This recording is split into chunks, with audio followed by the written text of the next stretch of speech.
Nakaka-stress talaga pag ganito kakalat ang kwarto. Buti na lang naisipan ko itong wallpaper. At inumpisahan ko na rin pala agad yan guys, pero hindi ko na-videohan dahil akit baba yan noon sa ladder ang anak ko. Kinabukasan ko na pala tinuloy dahil napagod ako maghapon. So ayan, tanggalin lang natin yung stickers tapos unti-unting idikit. Madali lang naman siya gawin, basta tuloy-tuloy lang at walang disturbo. Gumupit na rin pala ako para pang tapal para sa mga hindi nalagyan. Ayan, gupit-gupit lang tayo, step by step, matatapos din tayo. Excited na rin akong i-reveal.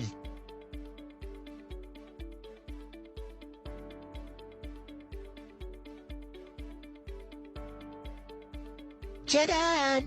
Before and after. Wow, ang ganda! Ang layo ng kaibahan. O magpapahuli rin ba kayo? Siyempre hindi, click yun na yan, Yellow Basket, dali! Ang lakas makasosyal.